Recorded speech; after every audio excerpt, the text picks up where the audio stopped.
Ngithanda ukulibingelela lonke izihlobo zenkosi ngegama lenkosi yethu Jesu Kristu. Sihlangana ku-episode 6 lohlelo isambulo impendulo yokwesaba kwethu. Revelation, the answer to our fears. Ngifisa ukuthi uNkulunkulu asiphathise sonke nxa singena kule episode number 6 yalolu hlelo. Ngifisa ukuthi sifunde sonke iBhayibheli ukuze siphathiseke. Namhla sikhangele ibandla leThyatira, Thyatira, ibandla leli ngelesine. Siqalise ku-Ephesus, sabuya kuSmyrna, sabuya kuPergamos, sesiku-Thyatira, elilibandla lesine. Kumbe nxa ukhangele isambulo angithi amabandla ayisikhombisa angu-7 athunyelwa izincwadi nguJohane esesihlengeni sePatmos. So namhlanje ke sikhangele ibandla lesine, kodwa siku-episode 6. Ibandla lesine liyiThyatira. Ngifuna ukubala ngesindebele bese sikhuleka. Nakuyo ingilosi yebandla laseThyatira loba uthi, nanku ekushoyo indodana kaNkulunkulu enamehlo anjengamalangabi omlilo, nezinyawo zayo zifana nethusi elikhazimulayo. Ithi, ngiyayazi imisebenzi yakho, nothando, nokukholwa, nokukhonza, nokubekezela kwakho, nokuthi imisebenzi yakho yokugcina iminingi mihle kuneyakuqala. Kepha nginalokhu ngawe ukuthi uvumela owesifazane uJezebeli ozisho ukuthi ungumprofetikazi afundise adukise izinceku zami ukuba zifebe zidle okuhlatshelwe izithombe. Ngamnika isikhathi sokuba aphenduke, kepha kavumi ukuphenduka ekufebeni kwakhe. Bheka, ngiyamphonsa embhedeni nabaphinga naye, ngibaphonsa ekuhluphekeni okukhulu uma bengaphenduki emisebenzini yabo. Ngiyakubulala abantwana bakhe ngokufa. Amabandla onke ayakwazi ukuthi nginguye ophenya izinso nenhliziyo, futhi ngiyakumnika ilo nalo wenu ngokwemisebenzi yakhe. Kodwa ngithi kini eniseleyo eThyatira, nonke elinganaso lesi sifundiso ngakho ngithi kini eliseleyo eThyatira, nonke elinganaso lesi sifundiso, eningakwaziyo okujulileyo kukaSathani, njengakushoyo, kangiphonsi phezu kwenu omunye umthwalo. Kepha lokho eninako kubambisiseni ngize ngifike. Onqobayo ngogcina imisebenzi yami kuze kube sekupheleni nalowo. Ngiyakumnika amandla phezu kwezizwe. Uyakubusa ngentonga yensimbi, ziphahlazwe njengezitsha ezibunjiweyo, njengalokhu nami ngamukeliswe nguBaba.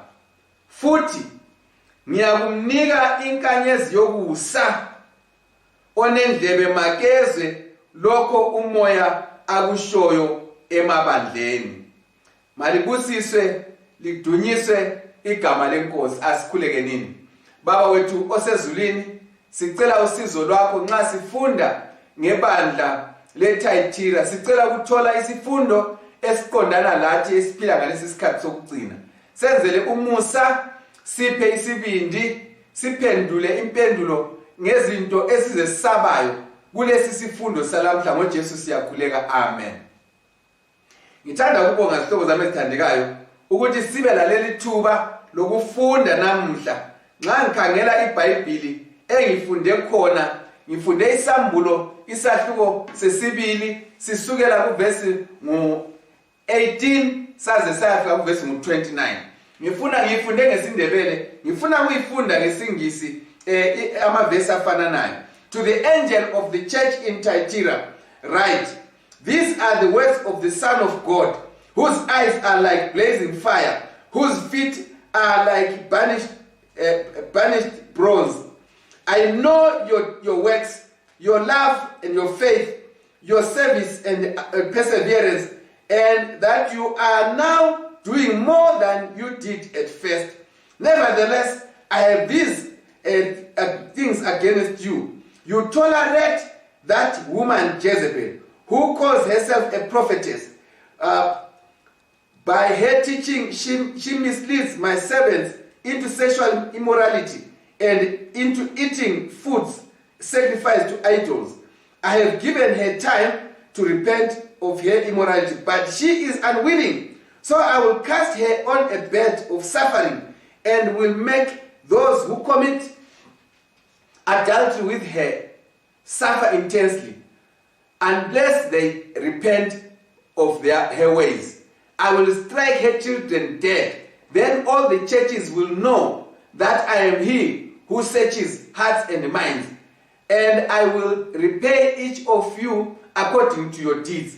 Now I say to the rest of you in Thyatira, to you who do not hold to her teaching and have not learned Satan's so-called deep secrets, I will not impose any other burden on you. Only hold on to what you already have until I come. To him who overcomes and does my will to the end, I will give authority over the nations. He will rule them with an iron scepter. He will dash them to pieces like pottery, just as I have received authority from my Father. I will also give him the morning star. He who has an ear, let him hear what the Spirit says to the churches.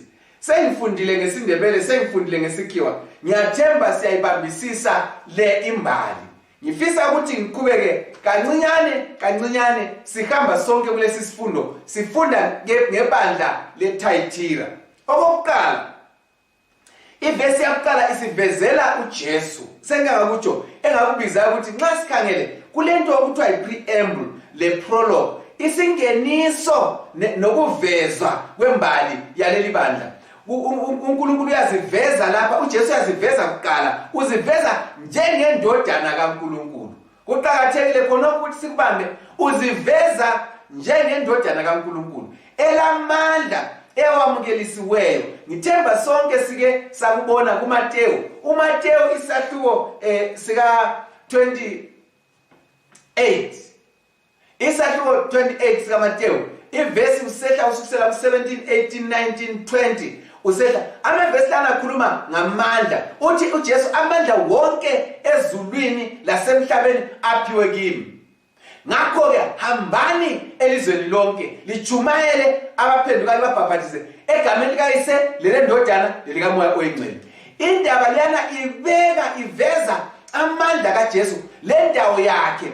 uNkulunkulu sesike sakhuluma ngaye sisaphinda. uNkulunkulu munye, kodwa simazi kuhle ukuthi uma ngeziqu ezintathu okubizwa kuthiwa iTrinity. So uJesu ziveza ngendawo yakhe lapha, ngoba isambulo sivezwe kahle ukuthi isambulo sikaJesu Kristu. uNkulunkulu amnikeza sona. uJesu Kristu wasinikeza ingilosi, ingilosi yasinikeza uJohn, uJohn wasebhala wanikeza amabandla. Silapha nje siphila nxa sifunda ngesambulo, sifunda incwadi kaNkulunkulu.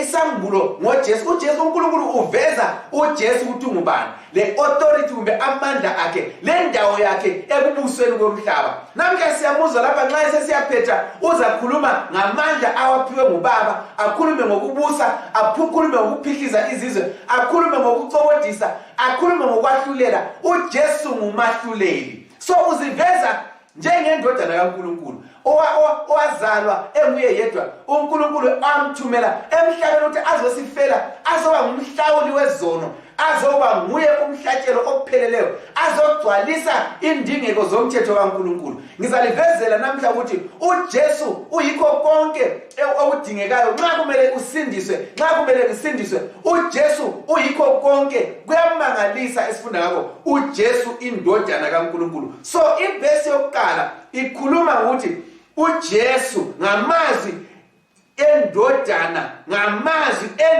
kaNkulunkulu elamehlo anjengamalangabi omlilo. Ake simeni khonapha kancane amehlo anjengamalangabi. Hayikhona amehlo angamalangabi. Amehlo anjengamalangabi afana lamalangabi. Amehlo kaJesu awasiwo malangabi omlilo, kodwa kukhulunywa ngolunye ulutho kuthi ukuthi anjenga kungumfanekiso. Nxa kuthiwa anjengamalangabi omlilo, ngifuna ukukhuluma ngamehlo abonayo, ibrilliance. Amehlo kaJesu ayabona kuhle, akulanto esithakeleyo kiwo. Futhi nxa kuthiwa anjengamalangabi omlilo, amehlo la abona ehlukanise, ayahlulela. So ngifuna ukuthi uhlukubambe nxa kuthiwa amehlo anjengamalangabi omlilo, kunjengalokhala ukuthi emlonyeni wakhe kuphuma inkemba esikanxa zombili. Kukhulunywa ngamandla akhe. uJesu is majestic. uJesu unamandla angaphezulu. uJesu ungumahluleli. uJesu nxa ekhangele izinto kakhangeli ngelihlo elingahluleliyo, ukhangele ngelihlo elibonayo, lehlukanise, licazulule, lahlulele, libone okuhle, libone okubi,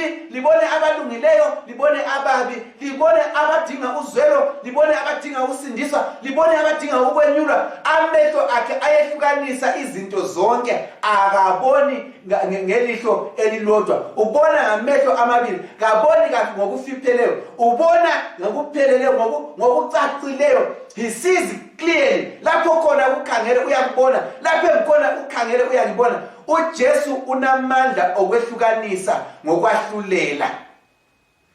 Ngizayichasisa futhi indaba yamehlo la ngoba iyaqhubeka, uzayithola ihamba isiya kuSambulo chapter 19, izabe lokhu iqhubeka isiya phambili. Okwanamhla uthi ngiyibambe lapha ukwenze siphethe isifundo, siyayiveza indaba le, iyavezwa futhi emuva kulezi zifundo ezidluleyo. So ngikhuluma ukuthi amehlo la akhulunywayo ngiwaqathanise lomlomo kuthiwa emlonyeni wakhe kuphuma inkemba esikanxa zombili. Inkemba yokwahlulela. Inkemba nxa esikanxa zombili uyahlulela futhi uyavikela. Amehlo akhe futhi abona konke. So uNkulunkulu kuphelele. Yikho kuyakhulunywa ukuthi uNkulunkulu is omniscient. uNkulunkulu ubona yonke indawo. Omniscient, uyabona konke, uzwisisa konke, ulolwazi lwezinto zonke. Ngamehlo acacileyo akaJesu abona izinto zonke, azwisisa konke, ahlambulukileyo, angethukela izinto. uJesu kaboni ngezithunzi, ubona kuhle. So ukhangela, ngakho-ke uyakubona. Ngingakhuluma kancane, nxa ulendingeko uyakubona, nxa udinga uzwelo uyakuzwela, uyakubona. Indingeko zakho zonke ungaziletha kuye, ukukhangele uyakuzwa la ngendlebe. Ngifuna ukukhuluma lapha olamehlo anjengamalangabi omlilo, kanti-ke olenyawo ezingani zilibrass, ithusi. Inyawo lezi nxa uzikhangele kuSambulo isakhiwo 1 kuyakhulunywa ngakho khonokho ngenyawo ezilithusi. Kukhulunywa ngokucaca lobuhle lokucwebezela, the brilliance of Jesus Christ. Ukuthi kulesimi into yakhe yonke icacile, umlomo ucacile, amehlo acacile, ekhanda kulemqhele emangalisayo, umzimba, izembatho zakhe konke kubalisiwe. Mfuna ukuthi nxa kuthiwa olenyawo, indaba la sibuyela futhi ethempelini, sibuyela kubupristi bakhe. Ongumpristi olenyawo zakhe ezicacileyo ezinjengebronze.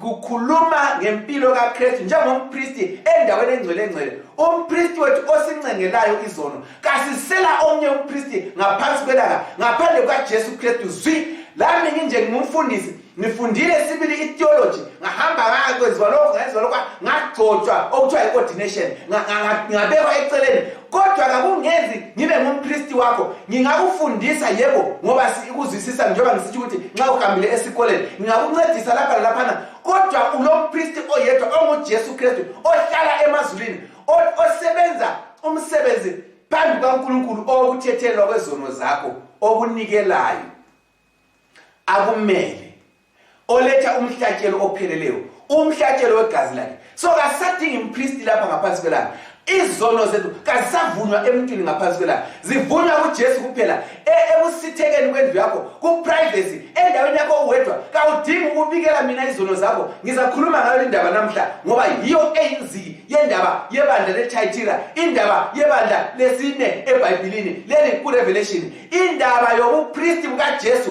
igcwaliseka lapha ukuthi kasisela umpriest omunye ngaphandle kwaJesu ukulunga konke esilapho kuyimvemve sidinga ukulunga kwaJesu abakholwayo bazaphila ngokukholwa abantu abazasindiswa the just abalungileyo bazaphila ngokukholwa the just shall live by faith kumele siphile ngokukholwa kuJesu osendaweni engcwele osincengelayo ukuze izono zethu zithethelelwe ngingakhuluma kancane ngethabanekeli elisezulwini ngoba ithabanekeli elakhiwa nguMose ku-Old Testament ku-Exodus ngabala Exodus siyafika ku-chapter 28 qasele ku-25 uzabona izichasiso zokuthi kwakhiwe njani ithabanekeli nxa siyafika ekucineni uzabona ukuthi lakhiwa lama lingumfanekiso wethempeli lethabanekeli elisezulwini okungena khona umpriest abapriest babengena ithabanekeli lalehlukanisiwe kule courtyard indawo enkulu eyi-courtyard kwabuya indlu engcwele kwabuya indlu engcwele angikhulumi ngethabanekeli namhla kodwa ke ngifuna ukuvezela kancane kwakule courtyard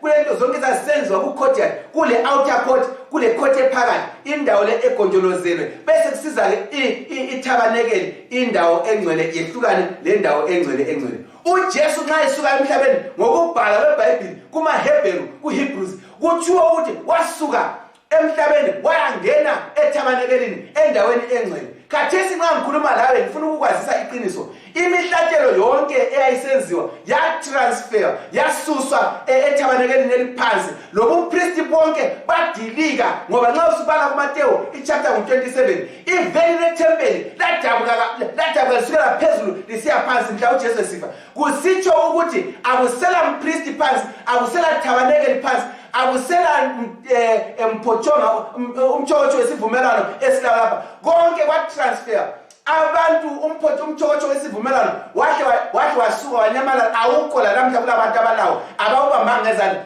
umtshotho wesivumelano usendaweni engcwele ezulwini ethabanekeleni lapho uJesu asincengela khona ukuthi sithethelwe izono zethu so uThyatira lephakade leThyatira likhunjuzwa ukuthi kulompriest omkhulu onguJesu osendaweni esemazulwini ethabanekelini elingcwele asincengela khona akusela kuthethelwa kwezono ngompriest ophansi lapha izono sezithethelwa ngoJesu Kristu inkosi yethu so abakholwayo bonke abalungileyo bonke bazaphila ngokukholwa ukukholwa kwabo kumele bakuse kuJesu ethabanekelini elingcwele elisezulwini ungabala uHebrews chapter 4 ubale usehla uzayithola kahle indaba ethi akusadinge ukuthi sesisabe wozani esiphambanweni lize kuJesu libe boldly unto the throne of grace ukuze lifumanise umusa ngesikhathi sendingeko zenu nxa unendingeko yokufuna ukuthethelelwa nxa unendingeko yokufuna umusa hamba kuJesu ngesibindi ngoba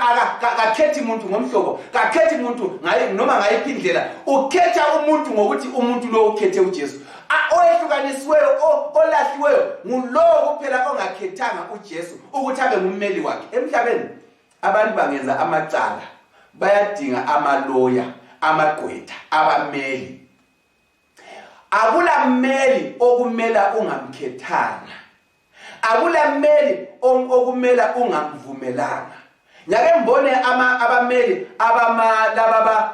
abama non-governmental organization ama human rights lawyers labana abamela abantu abangala mali abathi nxa bangakuzwela babuye bazokunceka ukuthi hayi njengoba wonile kodwa ungalaloya singakumela yini umuntu avume ungayala noma bebuyile bezinikela kuye bezivolunteera abakumele indaba yokumelwa le ngifuna ukukhuluma ngayo namhlanje uJesu ngummeli wethu ethabanekeleni elikhulu elisezulwini ukuthi singona asemhlupheka ngoba uthi yena kuJohane lingakhathazeki ngoba lingona libe kwazi lilommeli kuNkulunkulu ommeli olizwelayo olaziyo who sympathizes with you, who empathizes with you, ummeli owazi izinhlupheko zenu zonke, okwaziyo isono owalingwayo kodwa kazangawone walingwa njengoba lilingwa kawonanga nguHebrews lo. uNkulunkulu usiphe insindiso ngoJesu. uJesu ngummeli ethabanekelini elingcwele elisezulwini. Ngithe indaba sizayiqhubekisa phambili. Okwalamhla ngichasisa ukuthi lo olenyawo ezinjengethusi ibronze. Ngiye phambili kancane. Nxa usetha ngalesi isahluko uzathola ukuthi ngiyayazi imisebenzi yakho, ngiyalwazi uthando lwakho, ngiyakwazi ukukholwa kwakho. Ngamanye amazwi uNkulunkulu kaso yikho nje kulamehlo abonayo, kakulanto enhle oyenzileyo engabhalwanga, engalotshwanga kugwalo lwesikhumbuzo ukuthi ubani wenze imisebenzi emihle, ukuthi ubani wamukele uJesu njengenkosi lomsindisi, ukuthi ubani uyakholwa, ukuthi ubani kathandabuzi, uyayazi imisebenzi yakho. Uthi ngiyayazi imisebenzi yakho, ngiyayazi iservice, ukuthi uyenze iministry bani, ukuthi uhambe wachumayela kobani, ukuthi uhambe wafundisa uzibani, ukuthi uhambe wancedisa obani abahluphekayo, ukuthi uvakatshele bani esibhedlela, ukuthi unike bani oswele ukudla, ukuthi unike bani oswele izembatho, ukuthi unike bani oswela uthando, ukuthi wenzele bani into enhle. Nyake nanzelele ukuthi akula mKristu ophila ethi ngumKristu enhliziyweni, awuKristu basomKristu enhliziyweni. UmKristu ngumKristu ngaphakathi nangaphandle, akukhulumayo kuyisiKristu, akwenzayo kuyisiKristu. Nxa ebona ohluphekayo uphila isiKristu. IsiKristu sifakazwa ngabakubonayo. Ungeke usitshele wena ukuthi ngumKristu ongalazenzo zobuKristu ezinhle.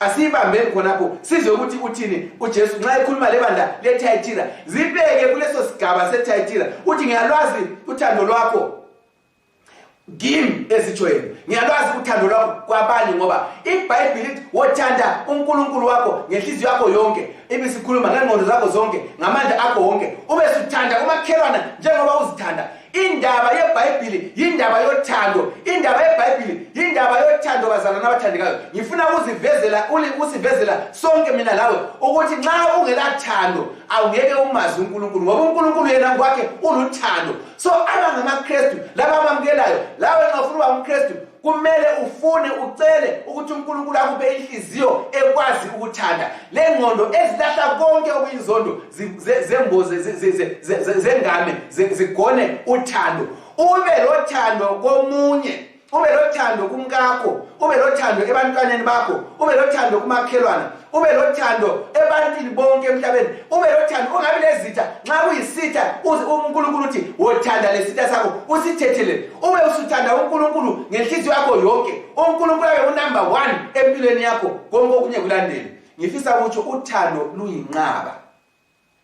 So iBhayibheli lapha lisivezela ukuthi uNkulunkulu uthi ngiyayazi imisebenzi yakho, ngiyalwazi uthando lwakho. Nxa kukhulunywa ngemisebenzi kukhulunywa ngesimilo. Ngiyasazi isimilo sakho, izenzo zakho ezibumba isimilo sakho, ngiyasazi zonke ukuthi wenzani. Nxa kukhulunywa ngemisebenzi ngithe nxa kukhulunywa ngemisebenzi kukhulunywa ngesimilo. La nxa usenza okubi uthi ngiyayazi imisebenzi yakho, ngiyasazi isimilo sakho, ngiyakwazi ukwenza kwakho, ngiyakwazi ukuthanda ukuhambela, lothanda ukubamba ngezandla, lothanda ukudla ngomlomo wakho, ngiyayazi imisebenzi yakho, konke okunakana ngengqondo zakho yimisebenzi. Abesinyalwazi uthando lwakho lapho lweme khona. Kwesinye isikhathi singathanda into ezingayisizo. Ngiyalwazi uthando lwakho kodwa namhla ngifuna ukukhuluma lapha uthi ngiyalwazi uthando lwakho kimi, ngiyalwazi uthando lwakho kumakhelwane, ngiyalwazi uthando lwakho kuNkulunkulu. So ngiyakwazi ukukholwa kwakho, ngiyakwazi imisebenzi oyenze, iservice okwenzela abanye, ngiyakwazi lokubekezela kwakho ekubekezeleni. Ngikhulume ngizase ngisitsho ukuthi ibekezele ngapi iThyatira, kodwa ukubekezela vele kuyadingeka ngoba iBhayibheli phambili ngaliza sitshela ukuthi nanku ukubekezela kwabangcwele, labo abagcina imithetho kaNkulunkulu lokukholwa kuJesu Kristu. Sizalibamba phambili kodwa ngifuna uhlembeze ukubekezela ukubekezela ukuphila impilo ehloniphayo impilo yokulalela uNkulunkulu phakathi kwemumo engavumi ukuthi ulalele. Esingakubiza ngifuna ulibeka lelibala lingisindile okuthiwa iobedience. Yikubekezela ukuthi ulalele uNkulunkulu phakathi kwento eziphikisana lokuthi umlalele. Uthi nyakwathi ubekezele ngoba bese kudonsana imkhumbulo ukuthi manje ngiqhubeke ngisenza lokho okuhle kumbe ngenzela lokho ngoba impilo isinzima iyacikizeka ngenxa ukuthi ngenza into elungileyo. Uthi ngiyakwazi ukubekezela kwakho ngoba kwesinye isikhathi sibekezela sisikhala uNkulunkulu indaba engangeneli, indaba uNkulunkulu engasisindisi, indaba uNkulunkulu engathuthuli. Ukubekezela ikuma phakathi kobunzima, phakathi komlilo, ume uziyothutsha indima, unqobe uNkulunkulu ekuthungamela. Yikho okuthiwa yikubekezela. Imisebenzi yakho yokuqala imihle eyakhathesi imihle kule yakuqala. Khula lebandla le Thyatira ngidlule lapha. Ngilani lokhu kodwa ngawe. Uyamukela uJezebeli. Umama lo uJezebeli, owesifazana uJezebeli. Ungani uyambekezela itoleration, you tolerate. Wamukela ukuthi uJezebeli abe phakathi kwakho. Afundisi ozibiza njengomprofetikazi. Ake ngibambele kaJezebeli. uJezebeli simazi kuhle eBhayibhelini. uJezebeli simthola eBhayibhelini kuma 1 Kings chapter 16 verse 31. Uyambala 1 Kings chapter 16, uya chapter 18, ubale kuma 20:22, usumbala 2 Kings. uJezebeli ngulwana umama eBhayibhelini owakhonzisa owenza uIsrael akhonze izithombe. Ngifuna ulivulela ke eBhayibhelini ku 1 Kings chapter 21 iverse ngu-25. 1 Kings 21 iverse ngu-25.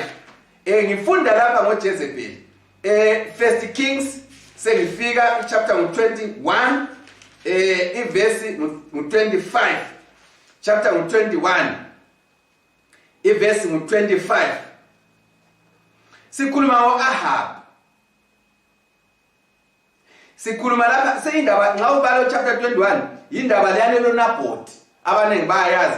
uJezebeli ekhawukele uAhab ehawukele indlu indaba isivande sika Nabothi.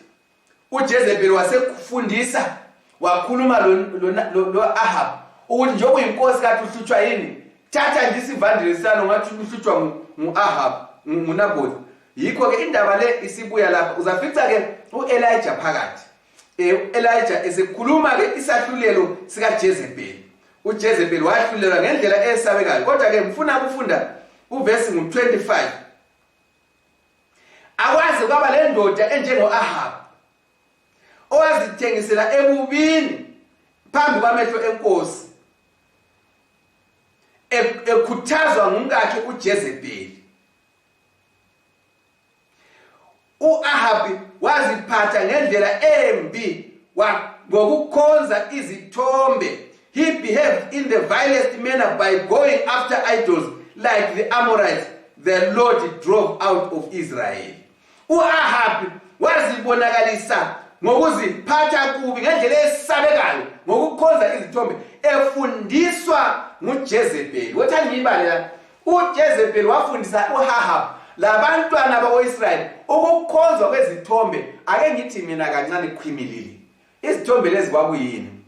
uJezebeli wafundisa abantwana bakaIsrayeli ukukhonza uBhali.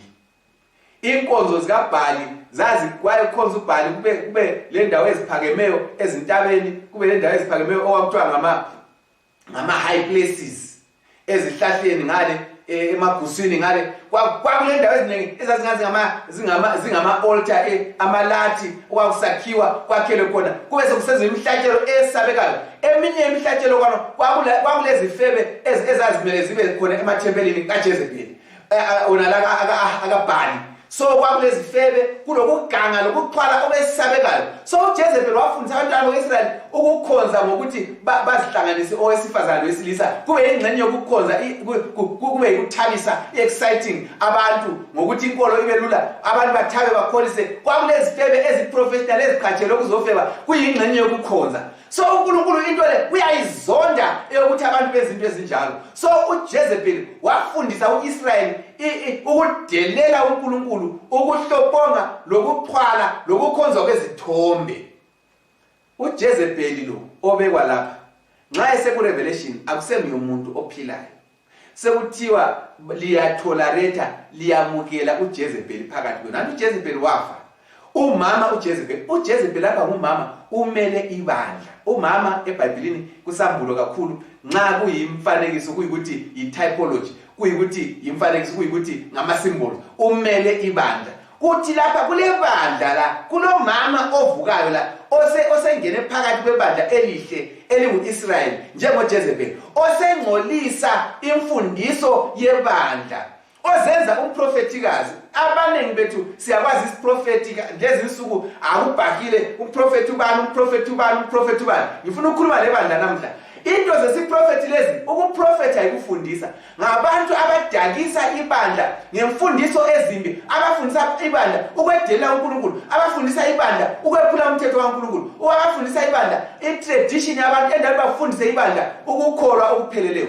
Ngifuna ukukhuluma lani, ibandla leli laselivuka lapha langena ngoConstantine. Abantu baqalisa ukuhlanganisa, ukuxubanisa imikhuba yabantu, lezenzo zabantu, lemithetho yabantu kanye lezinto nje imikhuba lama feast imikhosi engasiyo yesiKristu, bayixubanisa lesiKristu. Namhlanje akhona amabandla axubanisileyo laphila ngaleyo ndlela.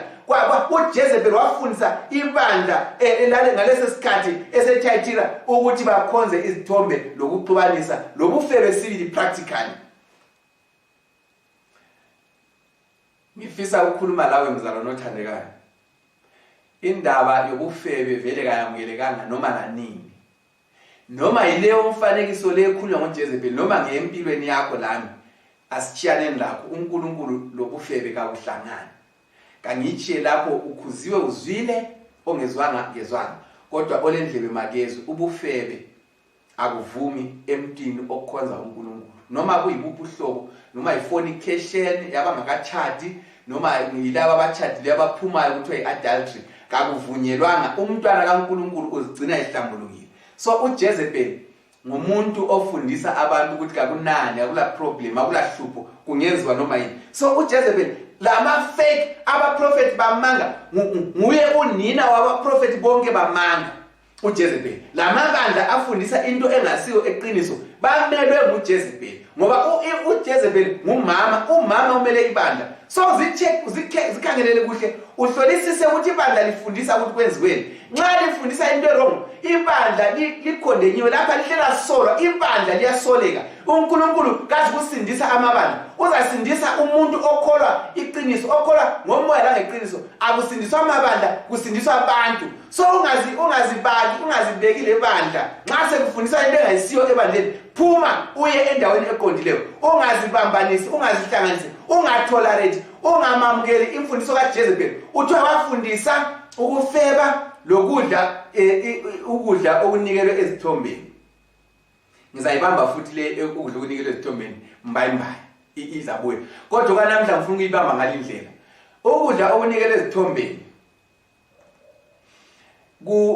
uNkulunkulu uthi yena singabodla izinto ezithile ezibaliwe eBhayibhelini.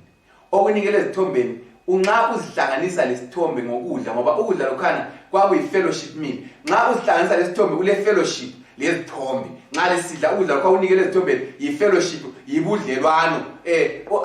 Abantu bakithi kushona language bathi ukama igaswa bunozathiswa ngokudla, kugcwaliswa ikudla.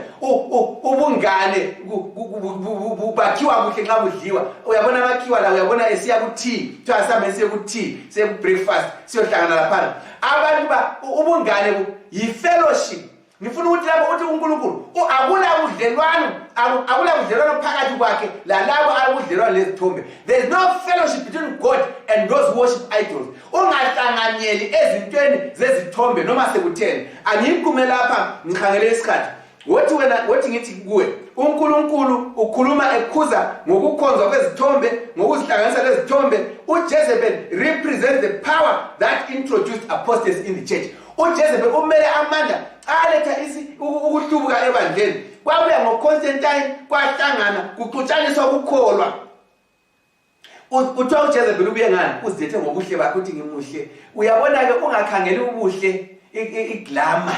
ungakhangela ubuhle ukuthi hayi lapha kulezinto ezinhle kulama uniform amahle kukhonzwa ngendlela emnandi kulama church akhiwe kuhle kule mali kule notho kulana ungakhangela khona okulahlekile khangela iqiniso umuntu kayikuphila ngesinkwa kuphela kodwa ngalinye ilizwi eliphuma emlonyeni kaNkulunkulu abalungileyo baza kuphila ngokukholwa ngidlule lapho ngiyela uthena ngizamjikela uJezebeli embhedeni wabagulayo uza kuhlupheka labanye abakhonza abahlanganyelayo baza kuhlupheka ngamanye amazwi ngiyayiquma uNkulunkulu uzakwahlulela ibandla elilemfundiso ezingaqothwa abe sesahlulela abantwana bakhona ama members abe sesahlulela lamanye amabandla aqhamuke kulelo bandla aqhubeke uthi ngiliphile ithuba lokuphenduka abafuni unwilling kafuni ukuphenduka angisekumphayile lesibili umusa uzavalwa uvalelwa abangafuni ukuphenduka besala intando kaNkulunkulu abe sekhuluma lebandla leThyatira athi wena engikudazela khona ukuthi bambisisa wena osaseleyo usenza ukulungisela okulungileyo ungahlanganeli bambisisa lokho olakho iqiniso kalalo ligcine kuze kube sekupheleni ungaligcina ngize ngifike abe sebathembisa izibusiso obambelela kuze kube sekupheleni ngizakumnika amandla phezulu kwezizwe ngamanye amazwi ngizakubusa laye ngimpe intonga lana ifana lentonga yomalusi intonga yintonga yokubusa intonga imele amandla kaNkulunkulu wothi ngiyime khona apho wavele sangena entongeni le intonga yensimbi the rod of iron insimbi iqinile uthi ngizampa yintonga yokubusa sizakubusa noJesu ingunaphakade nxa siqhubeke sikholwa sagcina ukukholwa ngizakumupha inkanyezi yokusa the morning star ngizamupha uJesu uthi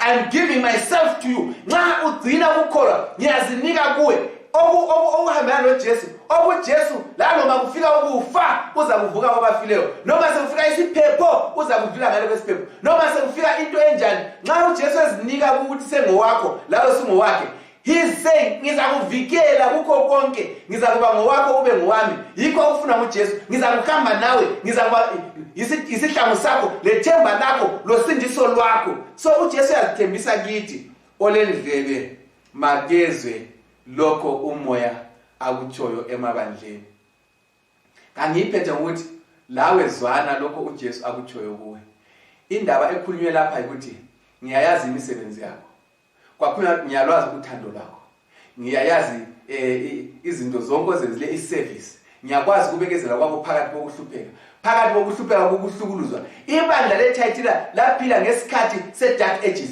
ibandla leThyatira laphila ngesikhathi semiddle ages historical period laphila ngesikhathi esesabeka esinzima okwakuhlukuluzwa amaKristu bebanga ukukholwa i-tradition yayisiyo indlela yokukhonza abantu bengasakhonzi bengalandeli iBhayibheli abantu abazalwana amalunga ebandla ordinary Christians babengalibambi iBhayibheli yalifundwa ngabapristi kuphela izono zazivunywa kumpristi kuphela abantu kulento ezinenge ezazisesabeka abantu babethenga ukuthi nxa ufuna ukuyabona wawuhamba usiyothenga okuthiwa ipenance uyothenga ungakawoni nxa usiyabona uvele usuthengile usuthethelele uqala ngokuthethelelwa ngumpristi ngokuthi uthengile ubhadela imali buzuhamba uyobona right so ngifuna ukukhuluma yiyo i-tradition yimikhuba yabantu yiwo uJezebeli akufundisa abantu ukuthi umpristi abathatha indawo kaJesu uJesu wakhitshwa endaweni yakhe basitha umsebenzi kaJesu ezulwini baletha umsebenzi wompristi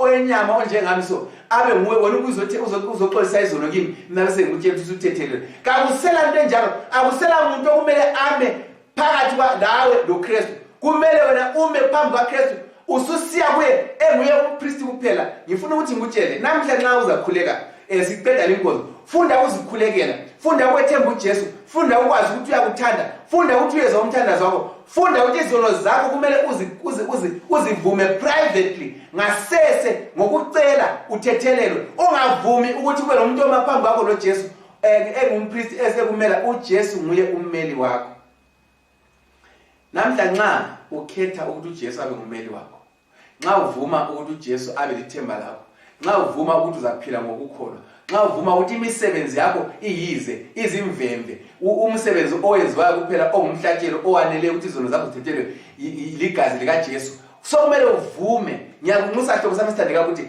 kholwa kuJesu yamkela uJesu njengenkosi lomsindisi ukukholwa kwakho kweyame kuye ulandele imithetho yakhe ufunde kuye impilo yakho yonke uzigcine ungaphansi kokuthungameli kukaJesu ngabe ukuthanda kwakho asikhothamisa amakhanda khuleka lawe lami ngikukhulekela asikhuleke ngosethandekayo siyabonga umusa lothando lwakho ukuthi sigcina singabakholwayo sengathi singathemba ubupriest obuphelele bukaJesu kungabi lo muntu esivuma ukuthi abe ngummeli wethu phakathi kwethu lawe ngaphandle kukaJesu sifundise futhi ukubalekela lokugwema lokutshiyana lamaprofeti bamanga lezi profeti ezingasoze iqiniso lezi mfundiso ezingasoze iqiniso sigcine ukukholwa okuhle ngoba sikhuleka ngokwethemba egameni lenkosi yethu Jesu amen.